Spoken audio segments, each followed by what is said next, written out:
एक महात्मा जी जा रहे थे तो उनके साथ चेला भी थे, 2 चेले थे, चलते रहते थे। साधु चलते रहें तो ठीक रहता है, एक जगह न रुकें गृहस्थ आश्रम में, नहीं तो गृहस्थी में फिर मन लगने लग जाता है। जब चलते रहते हैं तो मन नहीं लगता है उधर, क्योंकि जगह जगह रुकना होता है, जगह जगह का रहन सहन होता है, जगह जगह के लोगों की बोली बानी होती है, जगह जगह का व्यवहार होता है। तो महात्मा जी चलते रहते थे तो रुक गए दोपहर में, तो शिष्यों ने भोजन बनाया। अब भोजन बना करके खाए खिलाए तो गुरुजी आराम करने लग गए। तो शिष्यों ने कहा भाई चलो यार घूम आएं, बहुत बढ़िया, देखो ये महल बना हुआ है, राजा का शहर है, ये थोड़ा बाजार घूम आया जाए। बोले नहीं, गुरुजी जग जाएंगे, खोजेंगे तो फिर मिलेंगे नहीं हम लोग, तो छोड़ के जाना ठीक नहीं है। तो एक था मनमुखी और दूसरा था गुरुमुखी। गुरुमुखी किसको कहते हैं? जो गुरु के आदेश का पालन करता है, गुरु को समझता है, गुरु की बातों को समझता है, गुरु की मर्यादा को समझता है, गुरु के अनुसार चलता है, बगैर आदेश को कोई काम नहीं करता है, वो तो है गुरुमुखी। और मनमुखी वो है कि जो मन के हिसाब से चलता है, मन के हिसाब से करता है, गुरु जी को भी मानता है और गुरु के आज्ञा का उल्लंघन भी कर देता है, मन के कहने पर तो था मनमुखी। तो चल पड़ा, चला गया। अब जब उधर गया राजा के दरबार की तरफ, तो राजा वहाँ जब साधुओं को देखता था तो बुला के बैठाता था और खूब बढ़िया खिलाता पिलाता था, मिठाई और बढ़िया बढ़िया पकवान, अच्छी चीज़ें राजा महाराजा लोगों के यहाँ ही बनती थी। अब तो बहुत जगह उपलब्ध हो गई, नहीं तो गुड़ तक जल्दी नहीं मिलता था बाज़ारों में, चीनी तक नहीं मिलता था पहले के समय में। तो आप समझो कि राजद्वारे 7 जन 3 बात को जाएं, क्या माया क्या मीठा क्या मान सम्मान मिलता है और मीठा मिलता है और दक्षिणा भी मिलती है। तो इसी लिहाज से राजा की तरफ चला गया। वो लोभी तो था ही, मनमुखी तो था ही कि बढ़िया खाने को मिलेगा, दक्षिणा मिलेगा, सम्मान मिलेगा राजा का। राजा जब दरबार खोले हुए है, साधुओं को बुला रहा है, मिल रहा है, तो वहाँ यही सब चीज़ें मिलेंगी। तो गया तो मिला जब पकवान तो दबा के खाया, ये नहीं देखा कि पेट है कि चारा रखने वाली जगह है। दबा दबा के भर दो भूसा चारा, भर दिया।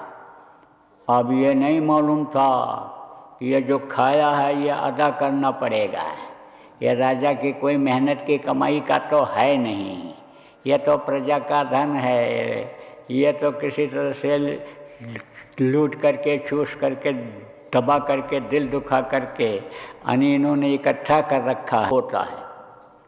वो हमेशा गुरु को याद रखता है, और गुरु को जब याद रखता है और गुरु को हर मुसीबत में, हर अच्छे और हर तकलीफ़ में जब उनको याद करता है तो गुरु बराबर मदद करते रहते हैं, वो दया करते रहते हैं। जैसे याद उल्टा पढ़ो तो दया, इधर से लिखो दया और उधर से पढ़ो तो याद। ऐसे जब याद करता है तब तो वो दया देते रहते हैं। तो जब मनमुखी होता है वो तो समझता मैं ही कर रहा हूँ, मेरी ही अकल तेज है, गुरु कुछ नहीं है। तो वो अपनी अकल उसके अंदर थी तो जवाब नहीं दे पाया। गुरु को याद करता तो गुरु अकल ला देते, बुद्धि उसी तरह की कर देते और वही चीज़ आ जाती कि जो उसका उत्तर होता प्रश्न का राजा का। लेकिन मनमुखी था, नहीं जवाब दे पाया। जो मनमुखी होते थे वो तो बंद ही कर दिए जाते थे जेल में। गुरुमुखी कोई होता था तो जवाब दे ले जाता था। या ज्ञानी होता था, कुछ अपने तपस्या के बल पर, कुछ अपने मेहनत के बल पर इकट्ठा करता था, ज्ञान इकट्ठा करता था, तो वो बता ले जाता था।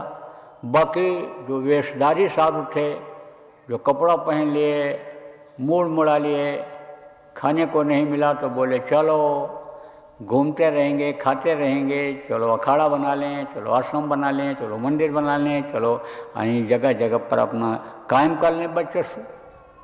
तो वो लोग जो है यानी समझो कि फंस जाते थे।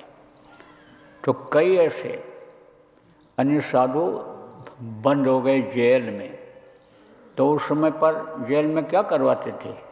चक्की पिसवाते थे, क्योंकि ये चक्कियाँ होती नहीं थी बिजली की, तो हाथ की चक्की होती थी और आटा की ज़रूरत पड़ती थी।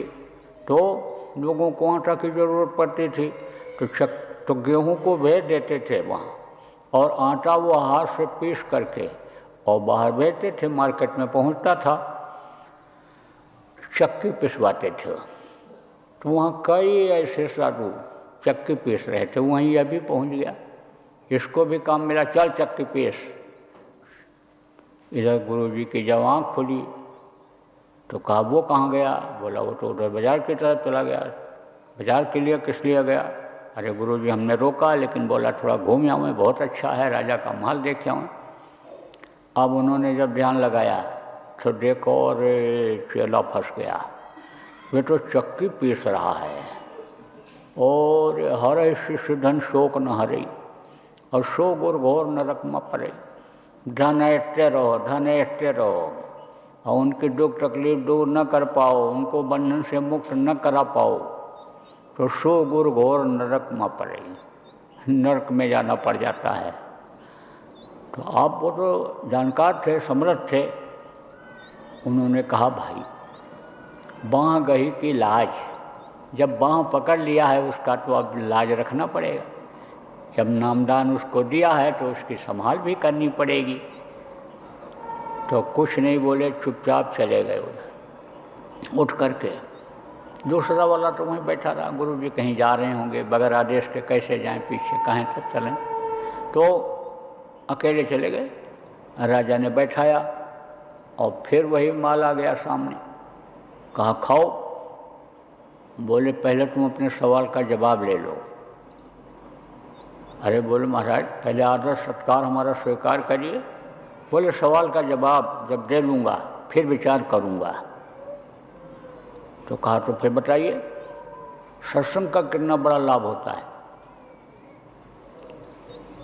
तब उन्होंने सोचा कि प्रैक्टिकल ही क्यों न करके दिखा दिया जाए, प्रैक्टिकल करके ही न करा करके ही क्यों न दिखा दिया जाए। बताएंगे तो इसको विश्वास हो न हो। तो कहा कि चले जाओ राजा उधर जंगल में, और वहाँ पर एक टीला है, पहाड़ी ऊंची जगह, और उसी पहाड़ी के ऊपर एक पेड़ है ऊंचा सा, उसी पर तुम चढ़ करके बैठ जाओ तो तुमको इस प्रश्न का उत्तर मिल जाएगा।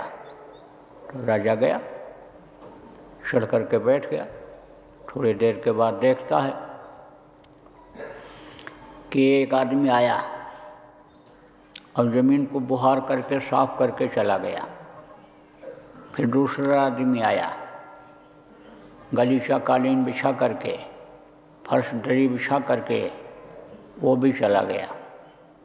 थोड़ी देर के बाद एक महात्मा जी के साथ कुछ दिव्य आत्माएं उतरी ऊपर से, ऐसे आते दिखाई पड़ा उनको, और वो वहाँ पर आकर के सब बैठ गए लोग, और महात्मा जी का सिंहासन वहीं पर लग गया, और उसी पर बैठ करके उन्होंने सत्संग सुनाया। और सत्संग सुनने के बाद फिर वो भी चले गए, महात्मा जी भी चले गए, जिस रास्ते से आए थे उसी रास्ते चले गए।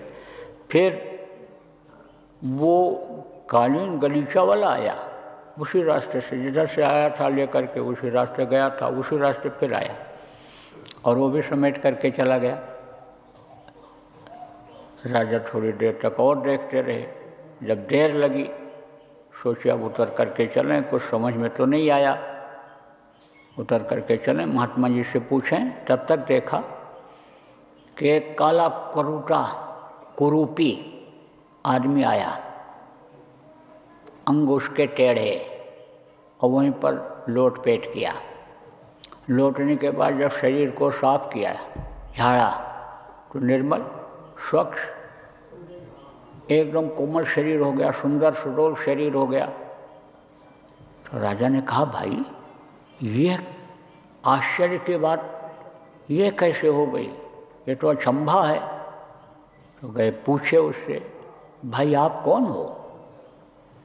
बोला, मैं एक पापी हूँ, दिन भर इतना पाप करता हूँ, इतना पाप करता हूँ कि मेरा शरीर काला पड़ जाता है, कुरूपी हो जाता है।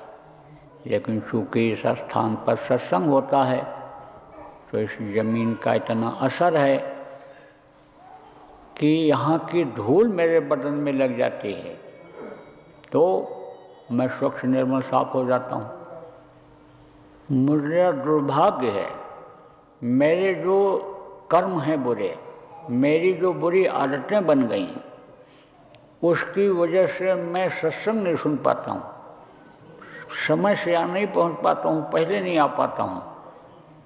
मैं तो जब ख़त्म हो जाता है, बहुत कोशिश के बाद भी मेरे कर्माने नहीं देते हैं, मैं आ नहीं पाता हूँ।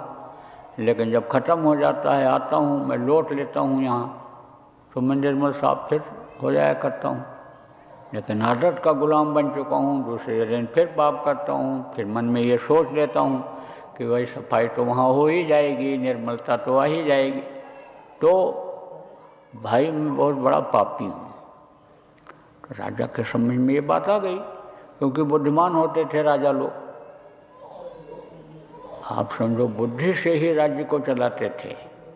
जैसे इस समय पर कुछ बुद्धिमान लोग होते हैं, फितरत का ही खाते हैं।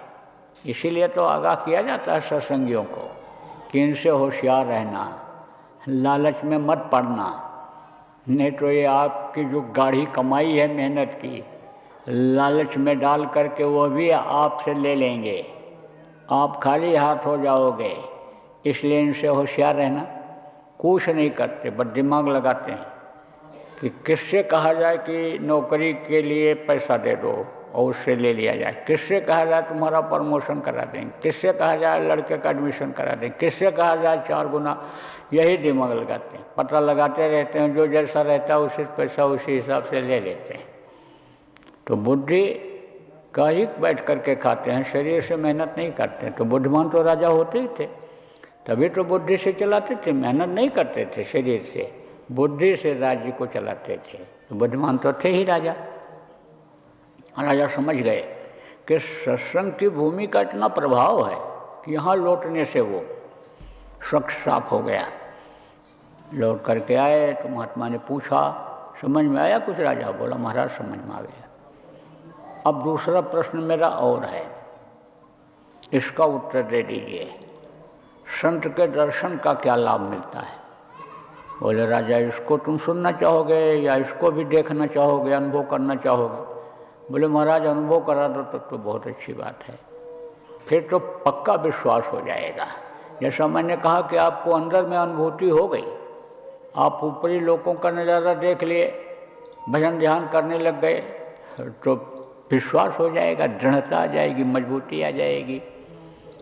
सेवा करोगे शरीर से, जब अंग पवित्र होंगे, मन अनिसाफ होगा, तब आपको ये विश्वास होगा कि हाँ भाई सेवा से अंग पवित्र होते हैं, मन शुद्ध होता है, इच्छाएं जो अनंत दुनिया की तरफ, इंद्रियों के भोग की तरफ भाग रही हैं, वो कम होती हैं, तब तो पता चलेगा। तो कहा कि भाई